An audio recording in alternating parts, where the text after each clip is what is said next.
संगीतकार मदन मोहन ने फिल्म के डायरेक्टर चेतन आनंद को जब ये धुन सुनाई तो उन्हें कुछ फीका फीका सा लगा। धुन पुरानी थी, इतनी पुरानी कि वो खुद इसे बनाकर भूल गए थे। लेकिन चेतन ने जब उनसे एक ऐसी धुन बनाने की मांग की जो टूटे दिल की आवाज हो और प्रेमियों का सीना चीर देता हो, तो उन्हें इस धुन की बरबस याद आ गई। मदन मोहन ने यह धुन 50 के दशक में बनाई थी, लेकिन तब इसे प्रोड्यूसर्स ने कहकर खारिज कर दिया था कि यह बेसुरी धुन तो फिल्म का सारा रोमांटिक मजा ही गमगीन कर देगी। वो मदन मोहन के उठान के दिन थे और आगे चलकर एक से बढ़कर एक रूहानी रोमांटिक गाने देने वाले थे। लग जा गले के फिर नैनों में बदरा छाए, बिजली से मोहन के संगीत की सबसे बड़ी खूबी थी मधुरता और शास्त्रीयता का मेल। उनका संगीत रोमांटिक ख्यालात को भी दर्द की गहराई में ले जाता था।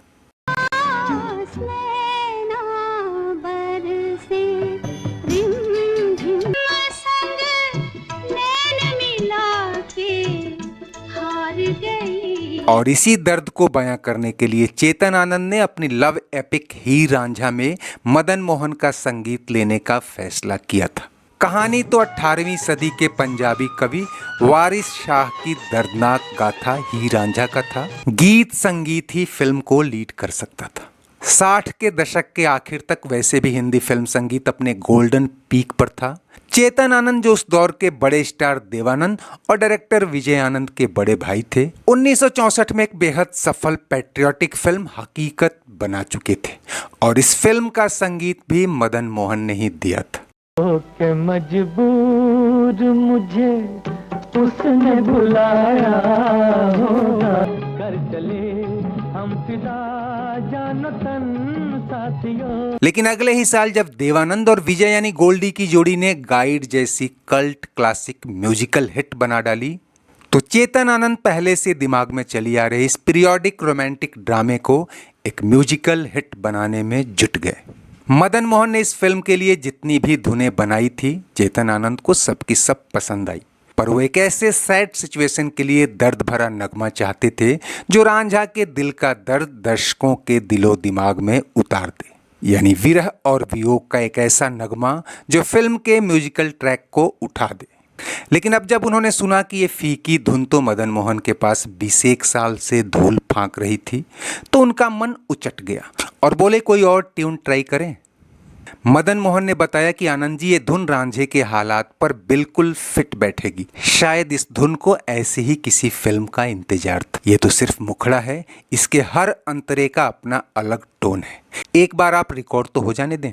फिल्म के गीत लिखने की जिम्मेदारी कैफी आजमी को दी गई थी। वही कैफी आजमी जिन्होंने 64 में आई हकीकत के गाने लिखे थे और इस एक गाने ने तो हर हिंदुस्तानी के रोंगटे खड़े कर दिए थे। अब तुम्हारे हवाले वतन साथियों। कैफी शेरो शायरी में मजे हुए हाथ थे। उनकी शायरी भी कुछ हद तक साहिर लुधियानवी के क्रांति गीतों सी तासीर रखती थी, लेकिन पर्दे पर साहिर के गीत काफी आगे निकल चुके थे। इस फिल्म की कहानी के हिसाब से कैफी के हाथ बंधे थे। कुछ किस्सों, कुछ कल्पनाओं से रची बुनी एक पुरानी रोमांस गाथा को पर्दे पर उतारना था, लेकिन उन्होंने हर सिचुएशन के मुताबिक बेहतरीन गीत लिखे।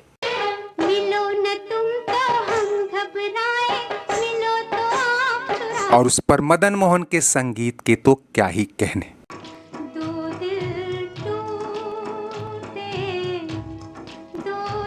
लेकिन ये एक पुरानी धुन जो अपने आप में कई धुनें लिए हुए थी, कैफी के शब्दों के साथ कुछ कुछ साकार हुई, तो इसे उसी मोहम्मद रफ़ी के हवाले किया गया जो हकीकत के गानों को कल्ट बना चुके थे। ये दुनिया, ये महफिल। मदन मोहन ने एक इंटरव्यू में कहा था कि मोहम्मद रफ़ी ने कैफी साहब के लिखे गीतों को अपनी डायरी में नोट किए और सिर्फ एक बार धुनों के साथ तालमेल बिठाया और पहले ही रिहर्सल में ये एहसास करा दिया कि ये धुन पर्दे पर ना सही, कम से कम लोगों के दिलो दिमाग में लंबे समय के लिए छा जाएगी। मेरे काम की नहीं, मेरे काम की नहीं। दर्दे दिल से निकला एक ऐसा गीत जिसमें आशिक अपने प्यार के आगे किसी दुनिया, किसी महफिल को कुछ नहीं समझता। उनको खुदा मिले है खुदा की जिन्हें तलाश। इसकी एक एक लाइन में जो उठान थी, हर अंतरे में वो उतनी ही गहराई तक गई। मुझको बस एक झलक मेरे दिलदार की मिले। ये गाना उस दौर के संगीतकारों के साथ ही गीतकारों के लिए भी सबक बना कि अगर गीत के बोल मीनिंगफुल हों, एक एक अल्फाज कुछ कहना चाहता हो, तो ऐसा गीत खूब सुना जाता है और लंबे समय तक सुना जाता है। ये दुनिया, ये महफिल। मदन मोहन ने इस गाने के हर अंतरे को एक अलग धुन और टुकड़ों के साथ कंपोज किया था और मोहम्मद रफ़ी ने उसे जिस कलाकारी, जिस मास्टरी के साथ उठाया, गिराया और फिर उठाया, उसने साबित कर दिया कि फिल्मी गायन में उनका कोई तोड़ नहीं है। दिल पर से जिसमें प्यार को क्या समझूं उस संसार को। फिल्म में कुल 8 गाने थे और लता मंगेशकर की बात न करें तो बड़ी बेईमानी होगी, क्योंकि फिल्म के 2 सोलो सॉन्ग उन्होंने ही गाए थे और वो भी चार्ट बस्टर हुए।